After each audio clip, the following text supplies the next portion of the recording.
This is the Real Estate Investing 365 podcast, your go-to source for real estate investing strategies so you can start living the life you want and get where you want to go. With your host, Justin Hanna. What's up, everybody? Welcome back. Another episode, Real Estate Investing 365. Today, I got with me Paul Thompson. He's from Little Rock, Arkansas. Out there, he's doing big things. And Paul used to have a corporate day job. Now he's a full-time real estate investor. He's kind of doing what we all, or at least most of us, aspire to do: get away from that grinding out 9 to 5. He turned his personal story is how he secured 20 deals in about 18 months. So I'm excited to get into that. So Paul, thanks for being here. Justin, thanks for having me. Absolutely. So we're still, we keep recording. We're stuck at home. So maybe it's a good thing for podcasting. Maybe our numbers will start going up a little bit, huh? I think they will. Yeah. Podcasting is the place to be right now. I think, Paul, you have your own podcast, right? What's your podcast is Ready Investor One?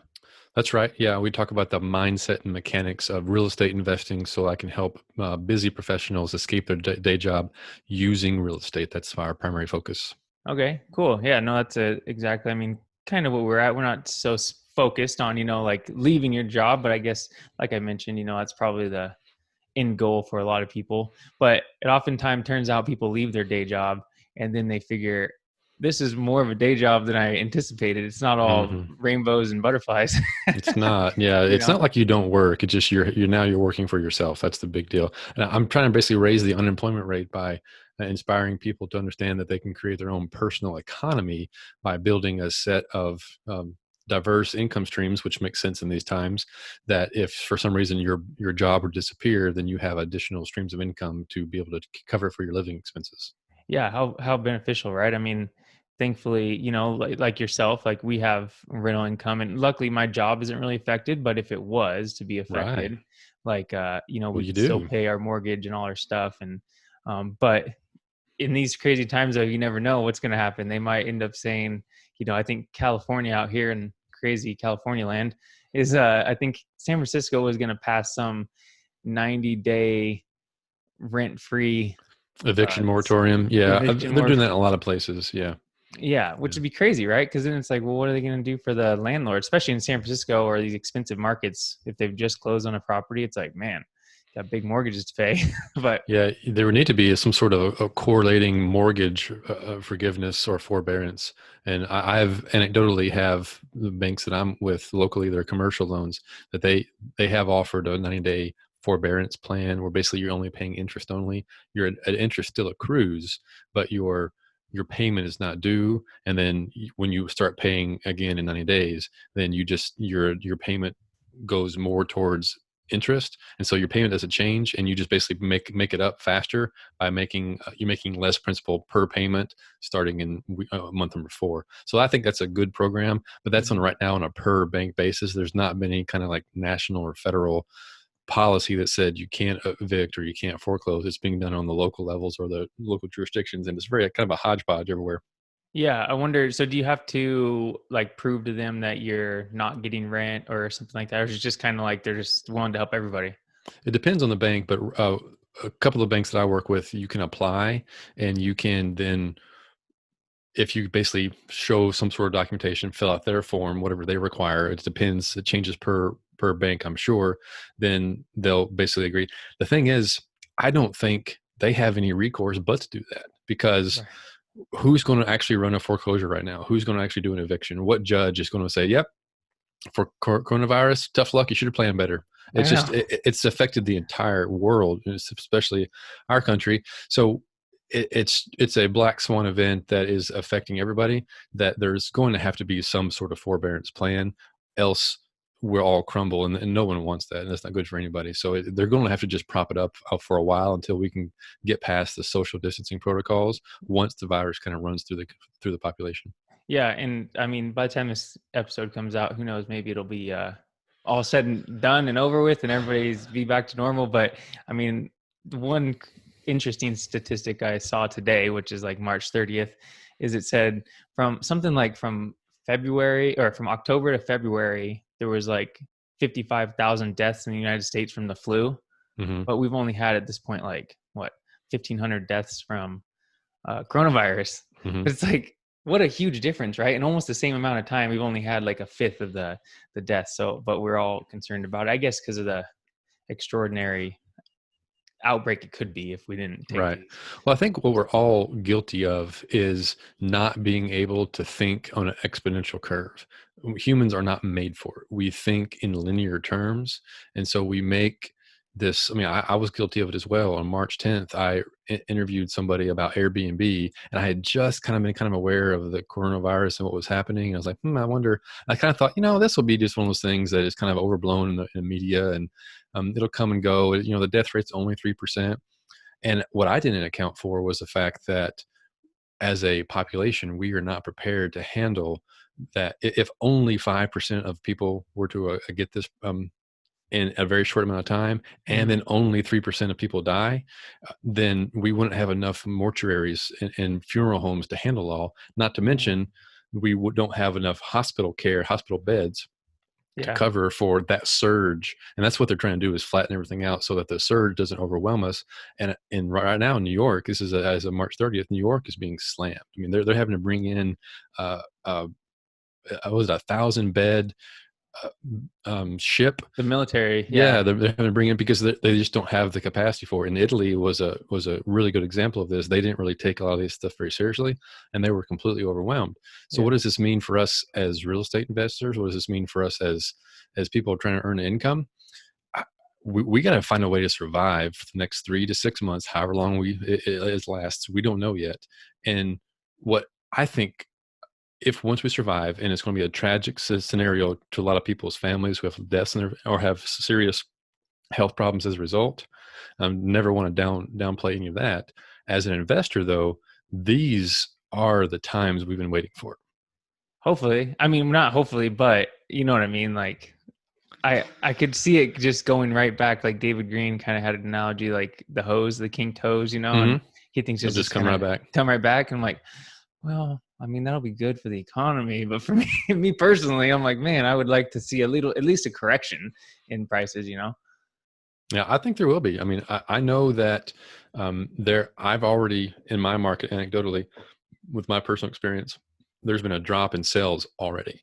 And so it's just hard to get transactions done. And I'm already actively going out in the market and looking for people to do subject to the existing mortgage offers, and also owner financing.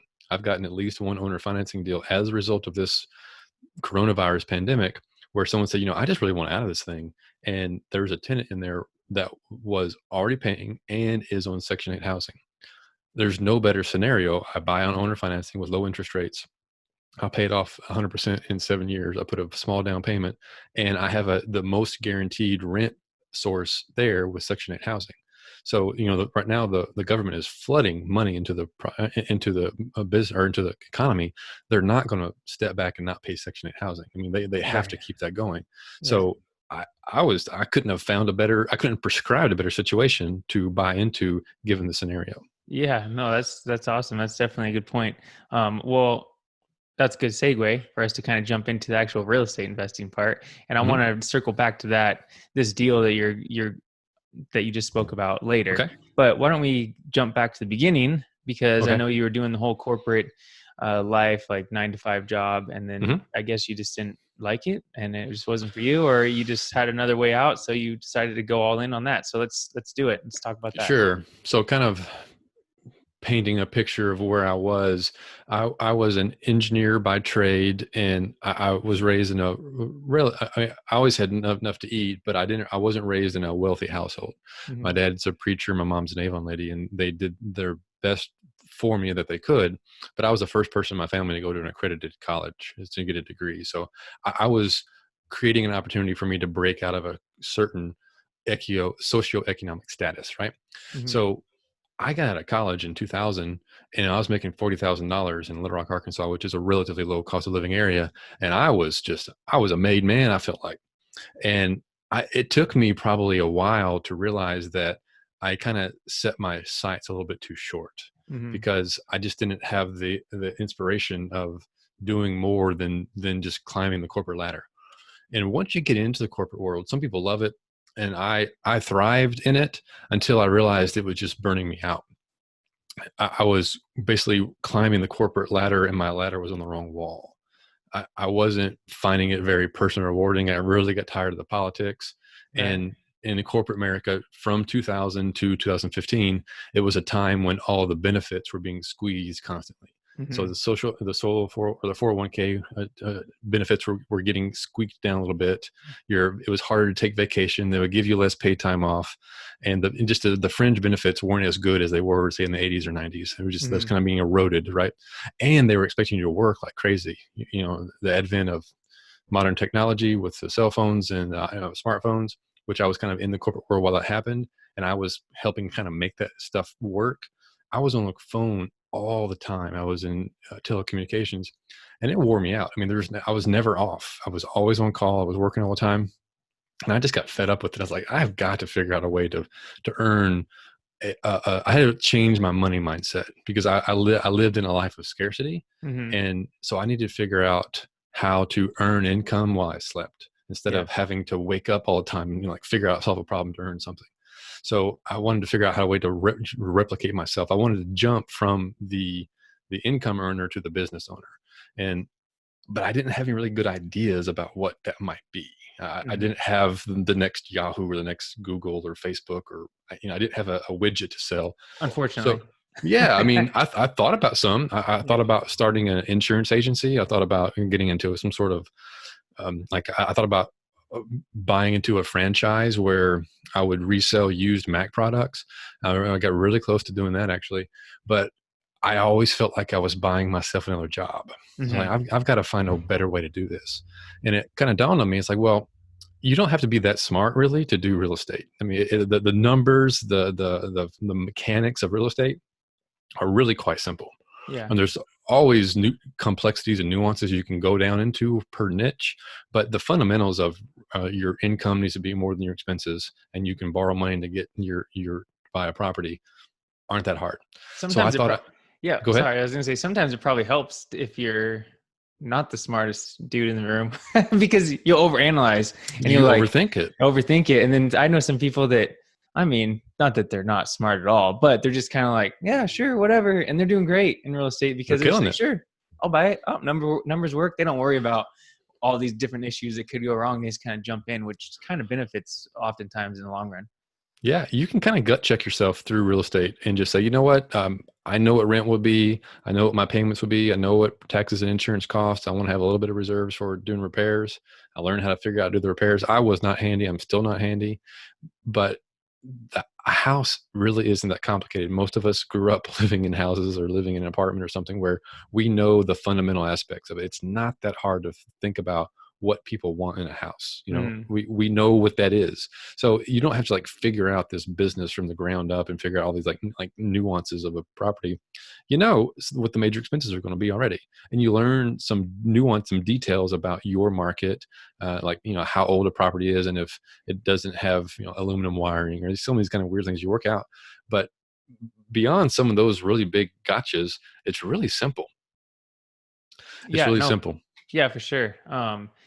And I think that's one step that, like on bigger pockets, I always talk about like just doing the first deal and just like making it happen. Like that's the biggest key. Cause even if you don't make any money or even lose a little bit, well, you get used to the process and you get in there and you're like, oh, this really isn't that bad. This is all I got to It do. really And then it isn't. just like starts the ball rolling, and you can really just grow it without an over extraordinary amount of work. So you were in the corporate job and you're kind of realizing, looking at all these other different options, which I can relate because my wife has heard me talk about probably 10 million other ideas. I'm like, honey, every day I come home from work for years, like, I'm gonna do this, I'm gonna do this. And then she's just like, eventually got to the point where she really just wouldn't even pay attention to me. She's like, yeah, that sounds great, honey. Because I was coming up with all this Sure. stuff. So you were thinking about this different stuff. So how did real estate like come into the picture? Did you read Rich Dad Poor Dad, or how'd that come about? What's funny is I read Rich Dad Poor Dad probably in early 2000s and thought, wow, that's a good book. And it didn't sink in. Mm-hmm. And I probably went for another 15 years. And it wasn't until 2015 that it kind of hit me that, man, I've got to figure out something else to do. And only when I exhausted some other research that I realized, you know what, I've been toying with this idea of doing rental property. And I remember in 2008 thinking that this was the biggest opportunity of a lifetime, and I was not prepared Hmm. for how to make the most of it. I was in the MBA program while I was working a corporate job and working or attending MBA classes. And it was kind of frustrating because we were in corporate finance and we were talking about all this kind of out there stuff, very academic topics, and yet the biggest learning lesson in our lifetime was happening in the markets at that moment, and we weren't really spending that much time talking about it. So I spent a little more extra time learning about the markets, what happened, what went wrong, and what I could do for when the next thing happened, which is, as we find out, probably right now. Hmm. But I didn't want to sit around and wait for the next crisis to start it. So what I did is I thought, well, I'm going to just get into it. I'm going to just try it. And I bought a property, and I did the Burr method on the very first one. I bought a $30,000 property. I borrowed the 30,000. I put 10,000 of my own money into it. And then I refied it back out for about 42,000, and it was worth 55 or 60. And it rents for 650. And I still have the same tenant in there from that about 4 years ago. Okay. And So that was this my was first in deal. 2015, your Yep. first property? Yep. Okay, perfect. So you just kind of like, you just had been toying with the thought of real estate investing because you had realized, like, that's a way that average person can kind of get in there and build wealth on their own Hmm. without just putting into this crazy thing called the stock market that can go down 30% in one day. Right. And so you decided to go out there and find this first property. How did you end up finding that property? And then you mentioned you got the 30 grand. Did you just borrow Mhm. that from a family member, or how'd that work? Good question. So first off, about 2 months before that is when I really decided, you know what, I'm going to do this real estate thing. So I started attending RIAs. I went to the Bigger Pockets webinars for the newbies, like they still do now, and Yeah. it was really helpful. Just kind of thinking through the common things. I read a bunch of books. And you can see on my video here, there's a bunch of books. I read probably 10, 20 books about real estate, Hmm. and just kind of, okay, I got my head around it. Like this is not, the numbers aren't hard. I just got to like go find a house. So one of the wholesalers in our area said, here's a property, who's interested. And I said, I'm in, let's go look at it. And so I went and looked at it. It was vacant. It needed some cosmetic work, but it wasn't scary. It was just paint, carpet. It was an older house, but the roof was in good shape. It was all brick. It was built solidly. I got an inspection. So the condition of the property didn't scare me too much, even Hmm. though it didn't need work. It was a light to medium cosmetic rehab. $10,000 for about a 10,000 square foot house, about $10 a square foot, which is still a number I tend to use. And then I thought, okay, I need the money. Like I don't want to just take money out of my 401k or my IRA or something for this. Like, how can I go and get the 30,000? So Hmm. I found a private lender about an hour away from me through Bigger Pockets, and she did a 10% interest only loan, and it was for like her terms at the time were 10% on the money, and then she at the end of a year she gets her principal back plus 10%. So it was kind of a weird combination of a private money loan and a kind of a hard money loan Uh-huh. scenario. And it worked out perfectly because I was able to pay her back after about 3 or 4 months of me doing the rehab, and I got it refinanced with a commercial loan. At the time, I was employed, so I was bankable. I had good credit and I had a good income, it was easy to get a commercial loan for $30,000 from a local bank here in town, and that's how the first deal worked. And I said, well, that worked pretty easy. I put it on the market, got it rented, and probably went on to do, I don't know, since then, on average, I would say I did about one per month for the next year or two. Hmm. And since then I've probably done that same Burr method. I really don't remember how many it's done, but it's probably been about 50 properties. Oh, wow. Okay, cool. So you mentioned that you got this from a wholesaler. For Mhm. somebody that's like brand new out there, they're just wanting to get started. How did you find that wholesaler?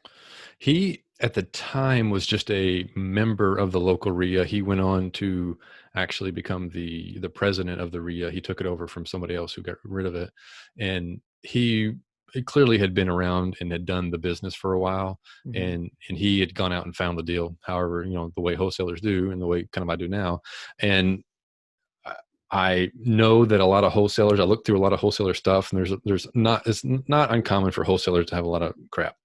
Um, but this was in a low income area, but the house had good bones to it. And if you saw past just a little bit of the repairs, it was a solid property, and I still have it. I'm still happy to have it, and it's in a Class C neighborhood, and it meets kind of like the 1.5% rule if you were to run it that way, and it's kind of worked out for me.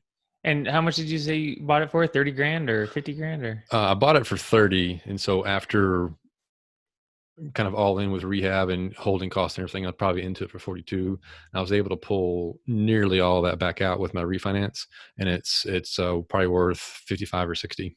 Okay. And then how much does it rent for? It rents for 650. 650. Sweet. Yeah. Like perfect. So what's kind of a way that somebody can, if they start getting deals from wholesalers, how can they decipher like, oh, this is a crappy deal. This is just, not going to really work versus this is a great deal and I'll go check it out. Cause especially somebody new, wholesalers just start, I know I get emails from wholesalers and stuff and it's like, well, they all make it look good, cause they want to get rid of it too.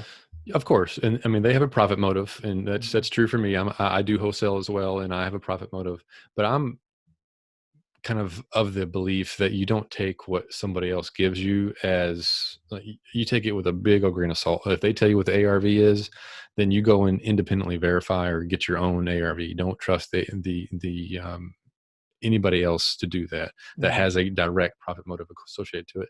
And then you can find property managers I find property managers are probably the best resource to figure out if it's a property that you want. So if a local property manager won't manage it, it's probably not a good sign. And, so there are some property managers that only do Class A and B, but let's say find a property manager who's willing to do a Class C neighborhood if that's what you're in, and ask them, would you manage this property? What would it rent for, and what would the rehab be? What does this property need to get to rent ready condition?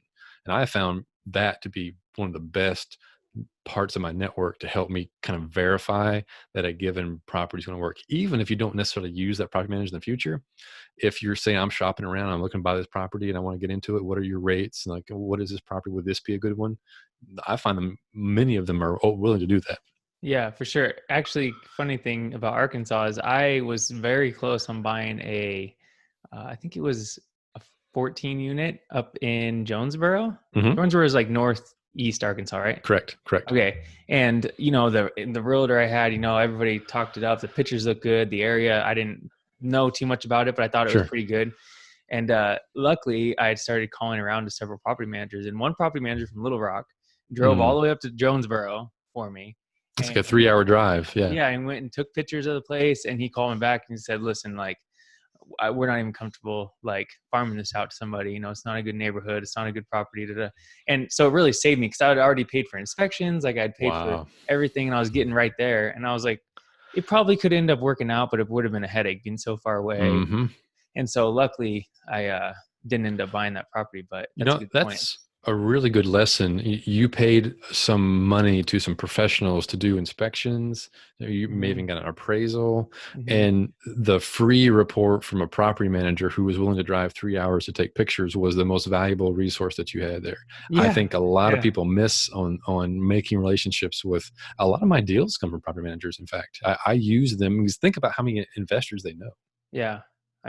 Yeah, obviously all of them. One thing I find though is that sometimes property managers are afraid to give you like deals that are coming that people don't want to sell because they're afraid that you're going to like change property managers maybe. But I guess it just comes all in rapport building and networking. And some of them have that kind of fixed mindset where they're they're worried about whether or not they're going to lose a given property for management. But honestly, there are any good property manager that has over 100, probably sometimes as many as several hundred properties, they're not stressing whether or not they're going to keep one given property for management or not, because they make a commission on that sale as well. So a good one should not be worried about whether or not they're going to lose a property or two out of a portfolio of several hundred properties they manage. Yeah, for sure. Okay. So this property you ended up, you found it through wholesaler, all that stuff. Now, once you turned it around, you kind of saw the light and you're like, whoa, this is awesome. I can do this. It's like not too bad. Did you have a property manager manage that property or did you just start managing your own? I started managing my own, and I still vacillate back and forth whether or not it's better to manage your own or have a property manager. Nobody is ever going to manage your property as well as you do or care as much about your property as you do, Mhm. with maybe a rare exception that is just a diamond in the rough. I have not personally found that diamond in the rough that is just so amazing at it that they're even better than at it at me on my own property. Right. However, property management is a lot of work. And I wanted to learn the mistakes and figure out if I liked it. Turns out I don't actually like it. It doesn't suit Mhm. my personality. And I don't find that enjoyable. I like being out there in the market looking for the next deal and doing deal structuring and doing creative paperwork to make things happen and working with other investors to kind of grow their business. To me, that's fun. Mhm. Managing a property and make sure sending letters to tenants and talking about evictions and have you paid or not, even keeping track of who paid and when. Yeah. Not my personality. I'm much better suited hiring somebody to do that for me so that I can spend my time on what I am good at. But that's kind of a personal decision that you got to make for your portfolio, for your situation. I think it's good to do a little property management yourself if you're Mhm. local to your properties, just to get the experience of what it's like, who your tenants are going to be. And you find out real quickly that tenants are fantastic negotiators. Right. They are really good. I mean, they can pull the wool over your eyes in a heartbeat. And you need to kind of get that experience to figure out, to kind of harden yourself to the stark realities of what property management really can be. It's not always bad, but every property manager and every landlord has a horror story about dealing with tenants. There is a level of management headache that you will deal with if you are managing your own property. Yeah, for sure. And like you mentioned, it's not for everybody. And whether you're like local or long distance investing or whatever, Mhm. the biggest reason I don't like to do it just because I tend to be too nice. I'm a soft-hearted guy, man. Yeah, I'm too nice. especially when you bring kids into the picture. Because I have little I fall kids, for that it's like stuff. you Yeah. start feeling bad, and then they're late, and then you just give them a little bit, and then they take more and more, and so I'm just like, I don't want to be the Yeah. person to like just But kick you out.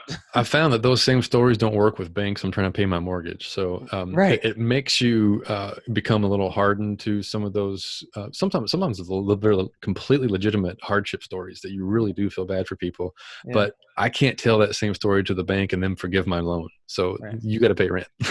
Right, exactly. No, that's for sure. Okay, so then moving back to this, so you got that property, you end up refinancing, getting your cash back, you got it rented out, everything's going great. And you decide to continue on about, maybe one property a month or so. How did Mhm. you continue to like build that? Did you get them all the properties from wholesalers, or did you start doing your own marketing? Good question. So I think my first 10 properties overall came from from wholesalers. And that was fine. I was happy to pay the assignment fee. But as I was learning, I realized that in order to get the best deals, you have to kind of control the deal. And Mm-hmm. so I was really looking for owner financing and subject to deals. And when you're buying from wholesalers, it's not common to get those from a wholesaler. So I would say, hey, wholesaler, go look. And if, ask if they want owner financing. And they weren't actually asking for that. They didn't have the experience or the know-how to ask for that. And they would come back and say, well, no one wants it. Well, it's like, how are you asking? Yeah. I finally just realized, okay, I don't need to be going through this intermediary, because now I've got enough experience where I feel like I know how to go and learn how to find deals myself and evaluate deals. The thing is, it costs you a lot of time. So you have to spend some time shaking the trees. And now in 2015, it was a little bit easier, probably quite a bit easier to find deals than it was in 2019, Mm-hmm. because it is just getting harder and harder to find deals. But deals are still out there. Even, in my marketing anyway, even before the coronavirus, there are still deals occasionally on the MLS if you're willing to go out there and search and look hard enough. But you have to be extremely diligent. You have to be extremely thorough. And it is, you are out there kind of sifting through all this mess, trying to find a deal or a seller who is willing to take a property at a discount because something just happened in their lives. Right. Yeah, for sure. So how did you end up funding all these deals? Because you kind of started doing quite a bit right I away. did. So most of them were Burr methods. So I was getting the capital back out. Most of them were with private. The initial buy was from private money. I learned, thankfully, very early on that raising private money is a long-term play and is also based on relationships, but it's also an imperative.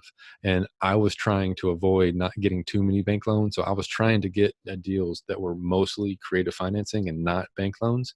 I certainly have bank loans, but that makes up a small percentage of my overall portfolio, because I saw what happened in 2008. Commercial loans can be risky. And if something happens like 2008 again, where there's a big credit crisis, commercial loans can be called on you. So I was very careful to not get too many of those. After I learned the process and realized the kind of risk I was really taking by signing for commercial loans, you are personally signing for those things, and they can call them on you at any time for any reason, even if you're making payments. Now, it doesn't make sense for them to typically do that, but if they find a bank finds themselves in a situation where they need to clean up their books, that relationship that you had that you developed doesn't matter anymore. That person may be gone, they may be fired, they have a new boss, and someone buys a bank, whatever. They change their mind, they want to call a loan, you can't stop them. Right. No, that's a good point. So when you were getting these loans over and over again, you're doing the Burr method, I guess there was no seasoning period because you were going to the local bank. That's right. And so that's one of the mistakes that I made. Is at the time I was working, I had a W-2 and I was bankable. I should have gone down the path of waiting the 6 month and getting the seasoning and getting as many of those Fannie Mae backed loans as possible, because they cannot be called. They're fixed rate interest rates. They're long-term amortization schedules, 30-year amortization schedules. And it just it's a nice cash flow situation.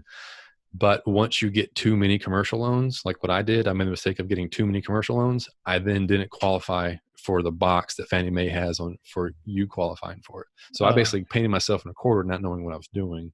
And so I was doing these burrs so fast with commercial loans too early, instead of going back and getting my 5, 6, 10 Fannie Mae loans first. Right. Yeah. So maybe it's exactly a better idea to get those, max out those loan numbers if that's the route you're going, and then go to the commercial loans down the road. So yeah, that makes sense. That's one thing I always like, I have been struggling with too, is like, okay, because I've sold 5 properties in the last couple of years. And I'm thinking, okay, maybe I just max out. I have 5 more loans, Fannie Mae or Freddie Mac loans I can get. Maybe I should just max those out with 5 more fourplexes. And they're like the small single family, right, regular residential loans. And I'll be maxed out. I'll have 10 loans. And, but that could be, 40 units right there, at least 36 units. Maybe I should do that.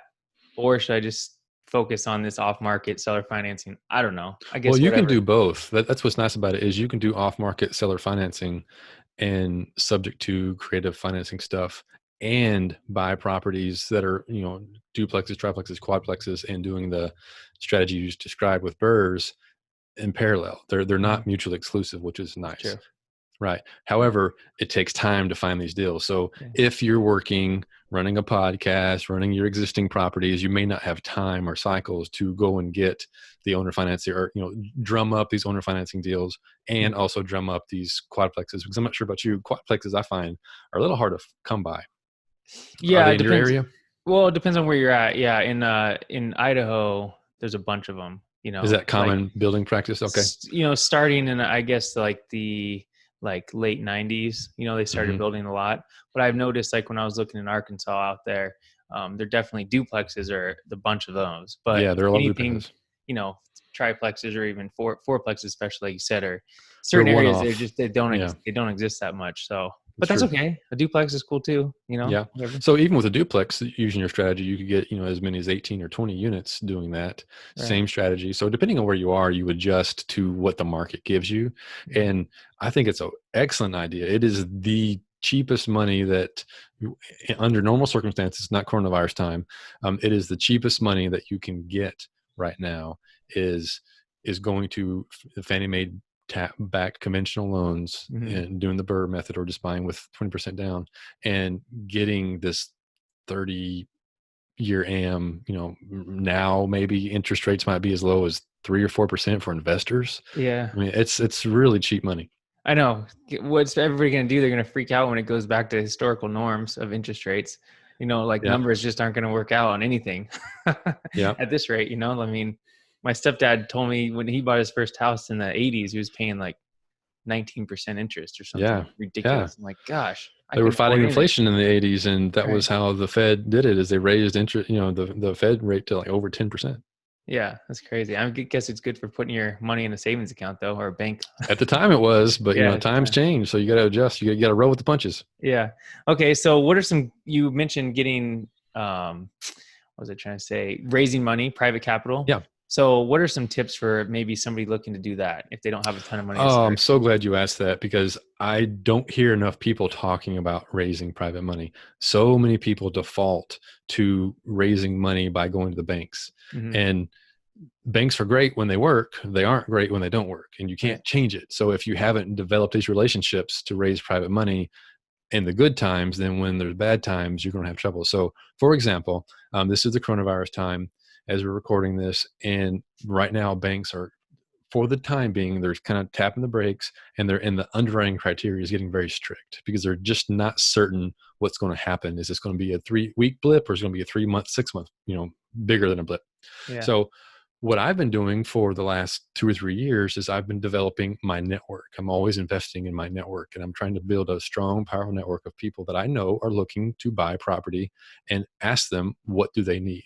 I'm always interested in what is going on.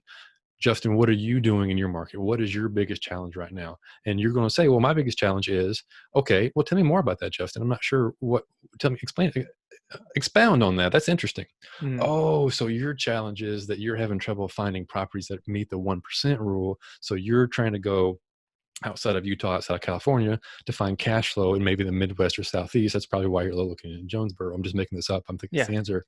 Yeah. See, I just kind of guessed there, but that's reasonable. That's the challenges that people have. And I say, well, it's interesting. You look like you're in acquisition mode, Justin, but what kind of rate of return are you getting on your rentals right now? Do you have an IRA right now that you're sitting on that you're not really sure what to do with it? Did you know that you can invest that with a self-directed IRA and maybe get a much higher rate of return?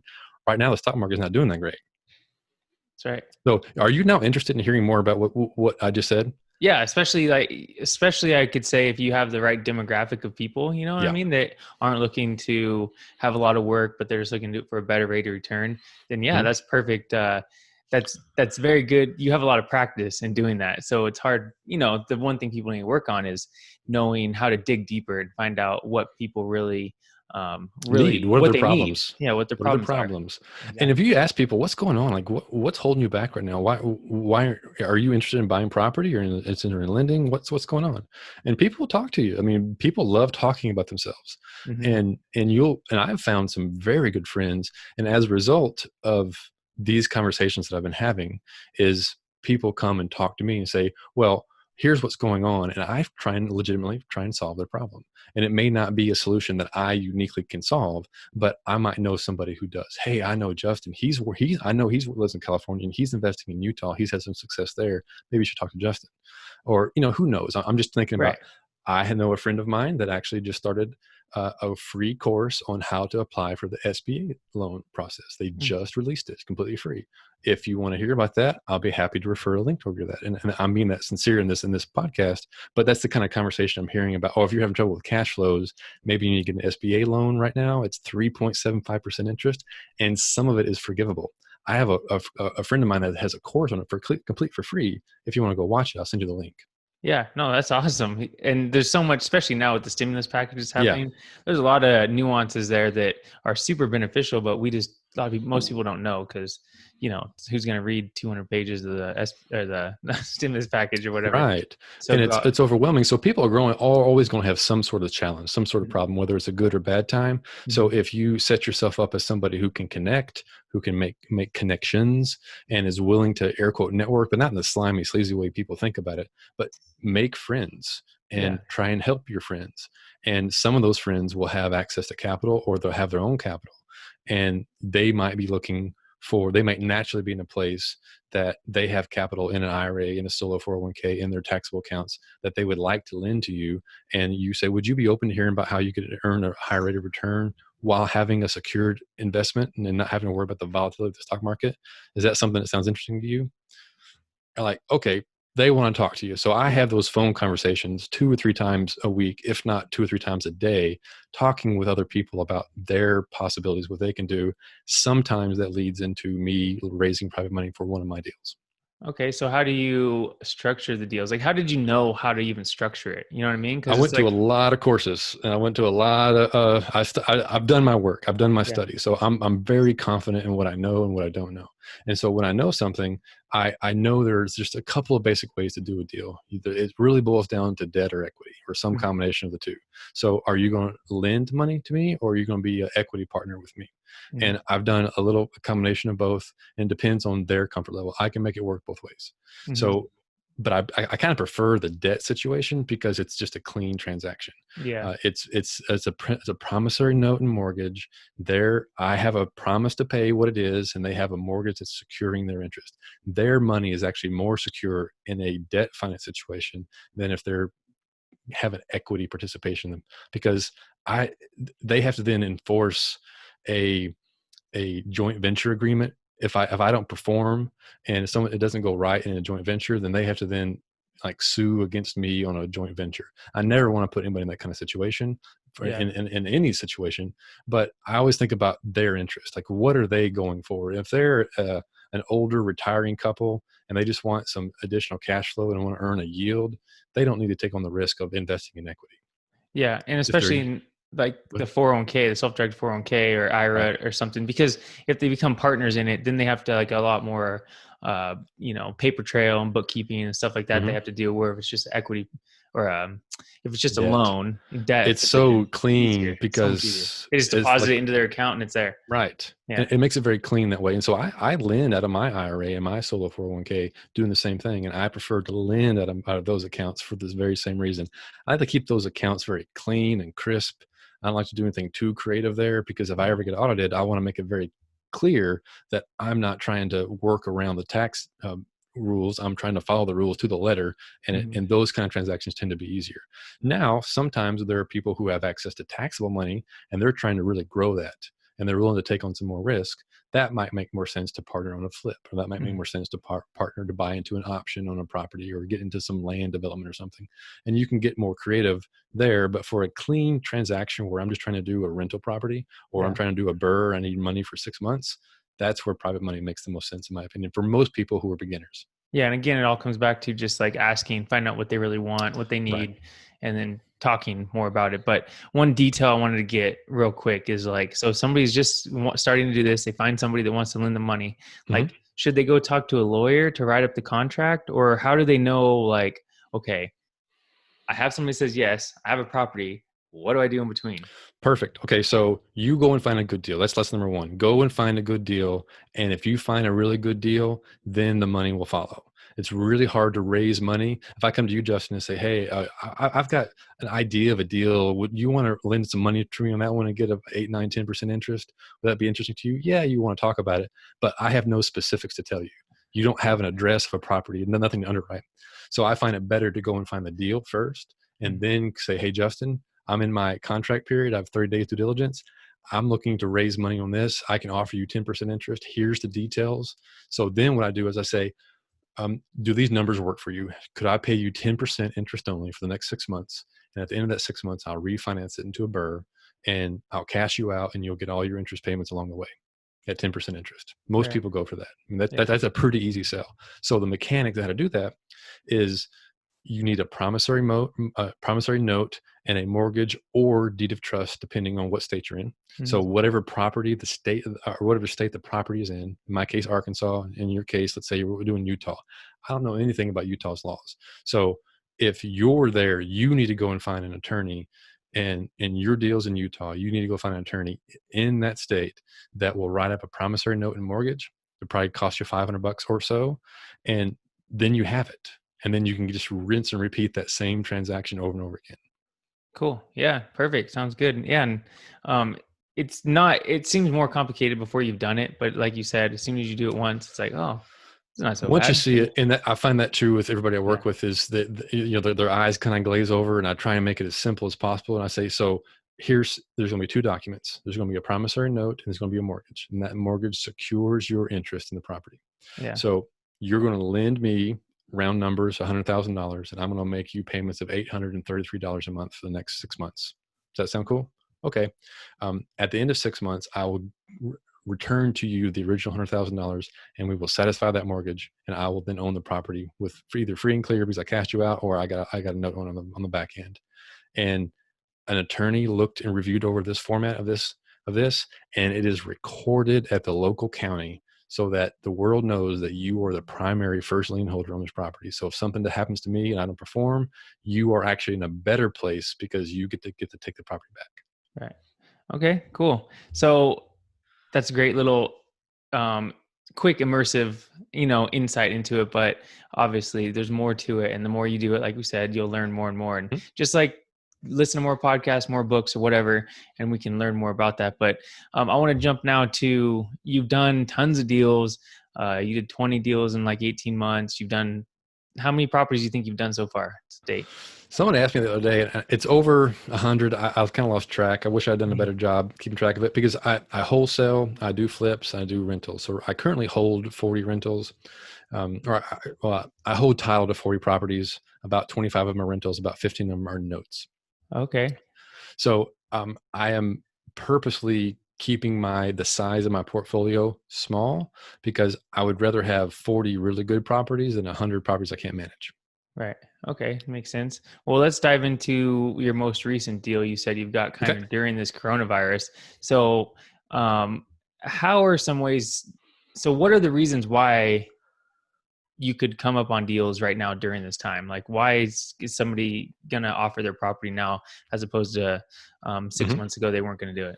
So think about all these listings out there right now that were been sitting on the market for 30, 60, 90 days already.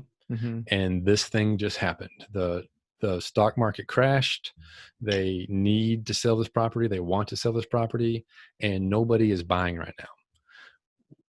I like to be the only buyer when nobody else is buying because then my power, my negotiating power increases significantly.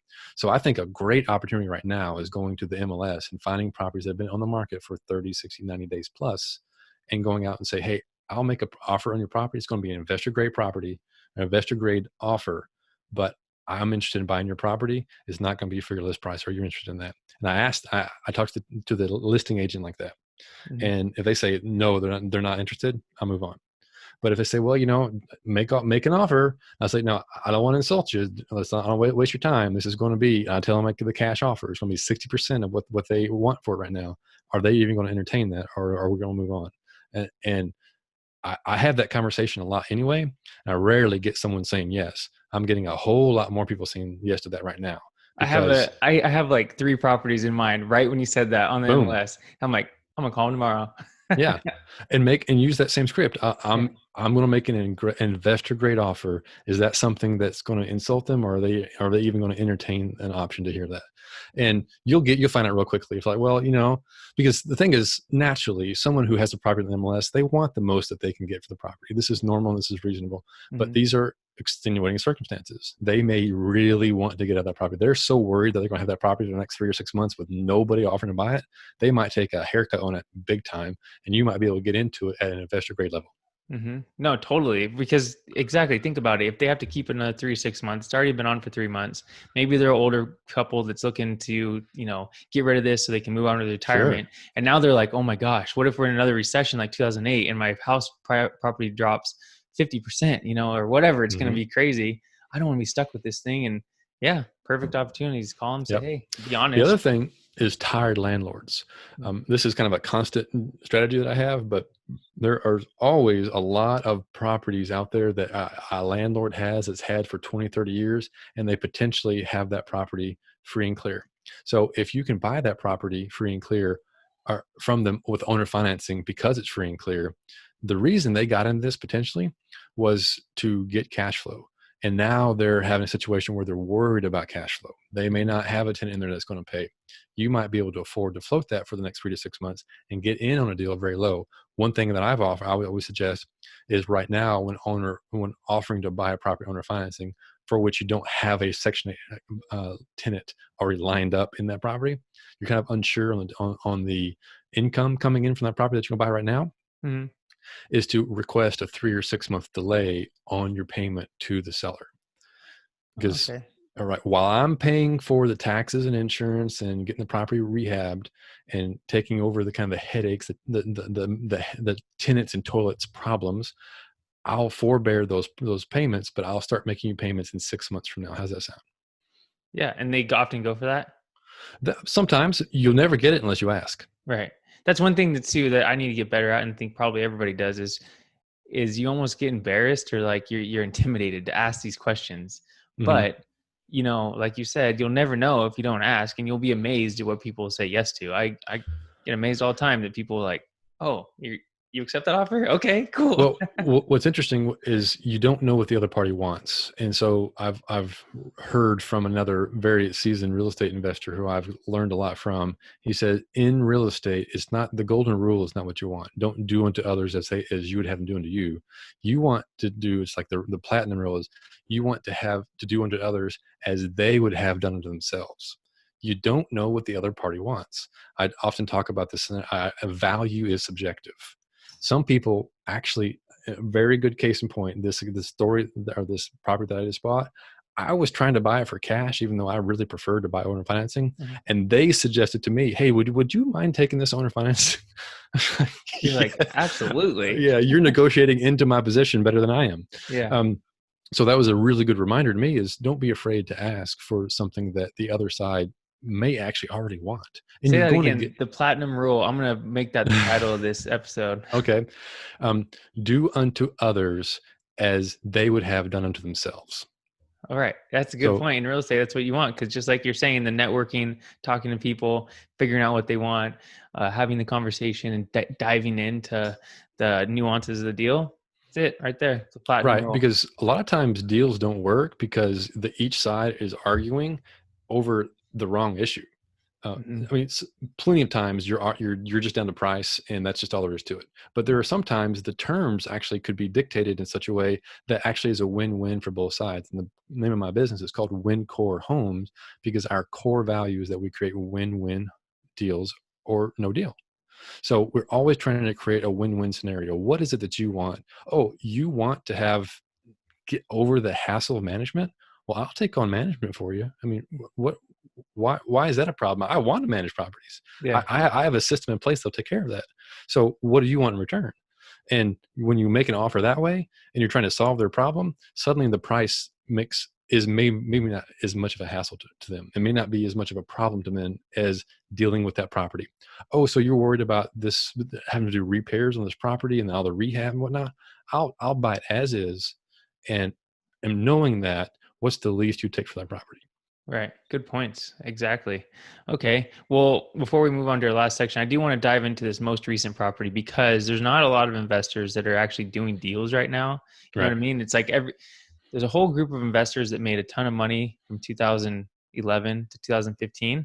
Right. And then there was a smaller group of people that made money from 2015 to 2019. Then there's an even smaller group of people making money now, Right. making good deals. So you're one of the guys, you're doing deals right now. So dive into that most recent property and just an overview of how it works. Sure. I'll give you the details of it. I will preface this that right now it's tough to do transactions because everybody's afraid to do transactions. Yeah. And so I would not tell people right now to just rush out and do a deal just because I'm telling you the story. The opportunity that is out there, if you are in a good financial situation where you can easily weather a 3 or 6 month storm, are some of the following. I mentioned the MLS. The other one is finding landlords that own the property free and clear or have a very small mortgage, where you can pay them a 10% or less down payment and pay them 6% or less for the interest rate, preferably as close to zero as you can get it, and then make them payments that's usually about a third of what rent is. That's kind of the numbers where they tend to work. Okay. And a property that's over $125,000, those numbers break down. So we're talking about a market that you can find the median sales price is probably about $125,000 or less. And this is an investor grade property that's probably valued at $50,000 to $125,000. So That's single where family? single family. Yes. So you could have a quadplex that's an extension of that times 4. Yeah. Okay. Yeah. Because the income is just 4 times. So it'd be the same thing. Mhm. So you can absolutely do that for really, I mean, you'd be surprised. Apartment complexes are not uncommonly bought with owner financing because it's hard to get financing sometimes on some of the bigger properties because they don't have good financials. So Right. you can buy owner financing. Especially those So 5 to 15 unit properties. Yeah. perfect. Yeah, that's kind of the sweet spot for what I'm talking about. So Mhm. let's talk the example of the property that I just did. It was probably worth about $60,000. I bought it for 40, and I was really trying to get it for 40. Or I think my offer was 38. It was like my cash offer was 38 because it needed a little bit of work. And they said, well, would you mind buying it for 40 if you owner finance it? Like, holy smokes. Yeah. Yeah. Yeah. And so they only wanted a 10% down payment. So I put $4,000 down.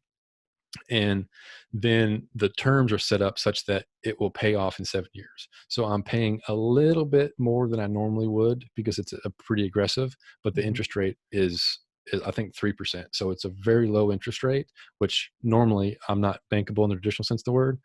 I can't go and get 3% interest right now unless Mhm. I'm getting it from the seller. So what I'm going to do is, or what I did with these folks is I just negotiated with them back and forth and came down to a monthly price that makes sense, knowing that I have a Section 8 buyer or Section 8 tenant in there that's paying, I think, $850. So I think I'm paying $500 for the payment. Plus, this property has an additional dwelling unit in the back that's a 1-1 that has a $500 payment or a Oh, $500 a month, but it needs work and it's vacant. So I'm having to do work on it right now during this kind of chaos of getting people to do work right now. So it's taking me longer than usual, but I'm comfortable. I can float that. I'm getting $850. I'm paying them $500, and I didn't do this, but I could have asked for a 3-month forbearance or just delaying payments for the next 3 months. okay. I didn't think to do that. And I wish I had.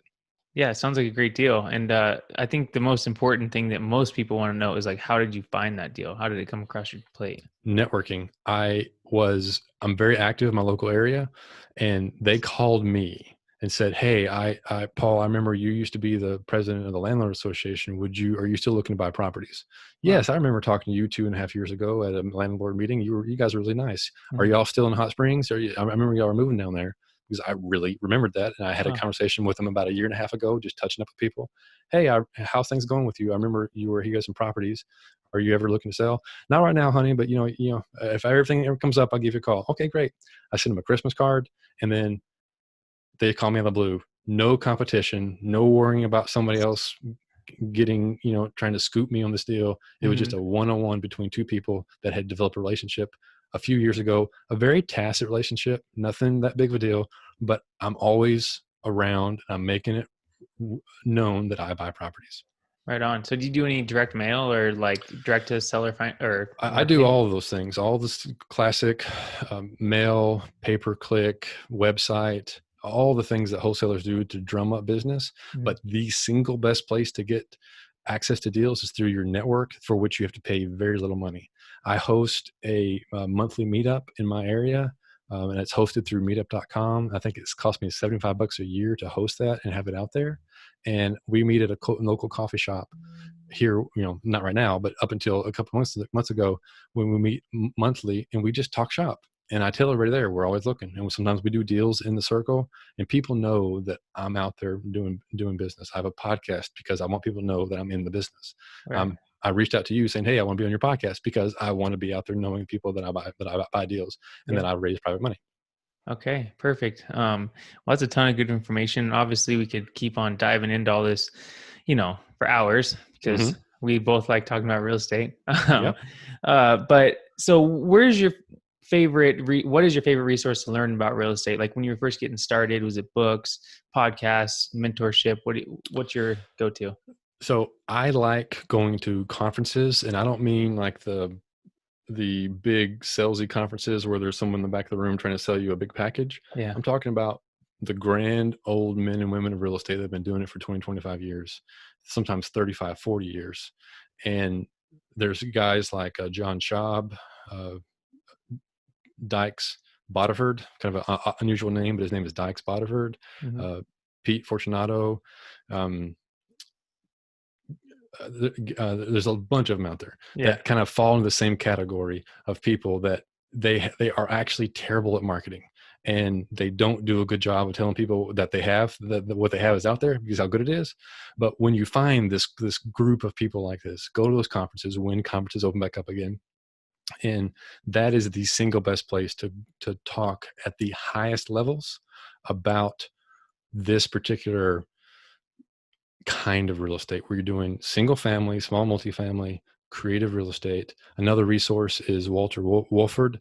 I'll make sure and send you that one, because I would recommend that. He has a financial friends network that's free to join. I Yeah. get nothing for it. Hmm. And it's just people talking about real estate at the highest levels but they're all mom and pop type investors. They're not these big conglomerate type folks.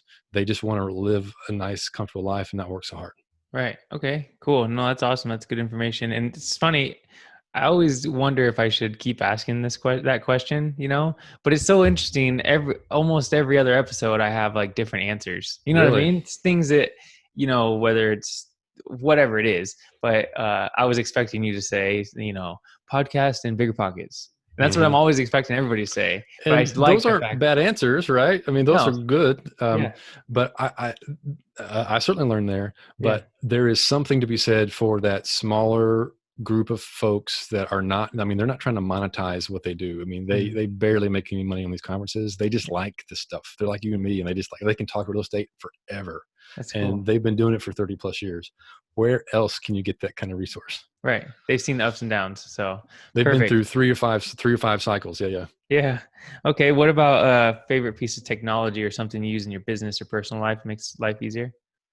So I'm not sure if you guys know this, and this is pretty well known, but on carrot.com is a Okay. really good place to start up a website. That's one of my it's you got to pay for it, but man, just if you're not savvy at creating real estate, get yourself out there and tell people that you sell real estate, or you buy or sell real estate, and put your website out there. And then what's so great about that is they have a built-in landing page that is specifically designed to squeeze your email out of you.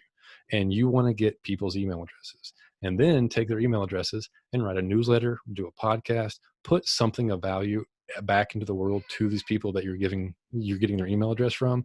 And that's how you start building the network.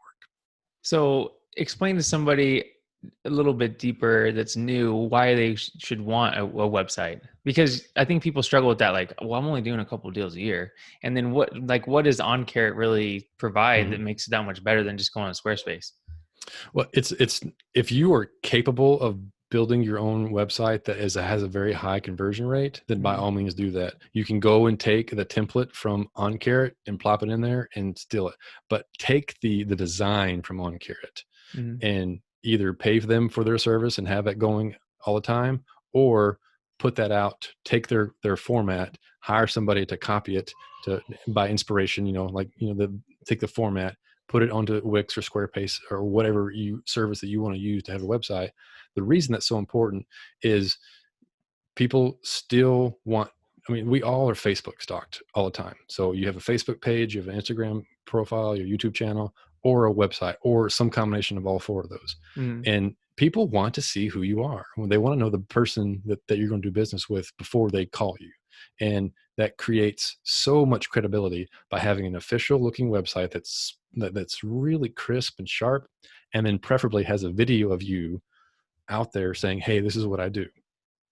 Now they feel like they know you. They're much more likely to actually drop something into their website or call you or contact you. You want to talk to people.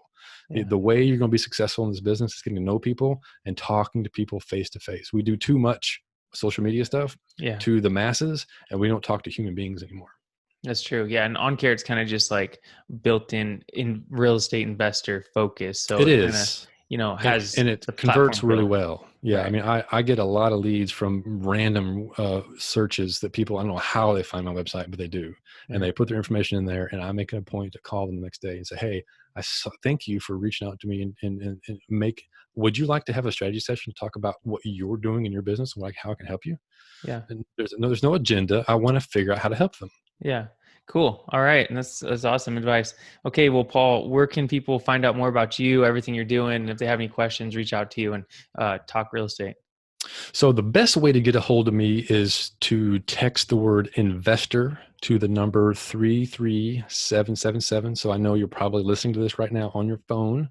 So you can pause right now and text the word investor to the number 33777. And then I will send you a free what's going to happen? I'm going to tell you what I'm doing. I want to get your email address because I want to give you something for free. Yeah. And if you don't want to get anything after that, then you can unsubscribe. But by doing so, by texting the word investor to the number 33777, as Justin's going to do it right now. I'm going to do it right now. Yeah, you go ahead. I'm going to ask you for your email address, and I'm going to send you something for free. It is my 3-letter option of intent format. It's a little guide that I give away, and it's how I make offers that is set up for both cash and owner financing. Right there. See, guys, I just did it. It said, so you want to join Paul Thompson's investor list? Look at you being all cool and techie. Text your email address to join. So I just did it. I'm going to put my email in there and I'm off to the races. And so now it's on me to like follow through and actually call you tomorrow and say, hey, I appreciate you joining me. So if I call you tomorrow and say, oh, it's that Justin. Okay. That's what happened. Perfect. Well, I want all the information I get. I'm doing this podcast so I can learn myself as well. So right. Perfect. Well, is that the best way? That's all they need to get a hold of you? Okay, perfect. Well, Paul, I appreciate you being here. Thanks. That was a lot of good information, and there's still deals to be had out there, and I'm excited to see what's going to come in the next, 6 months to a year. So maybe I'll have you back after you're all successful and you buy up all of Little Rock. I just might do that. Thanks for having me. Thanks, Paul. See ya.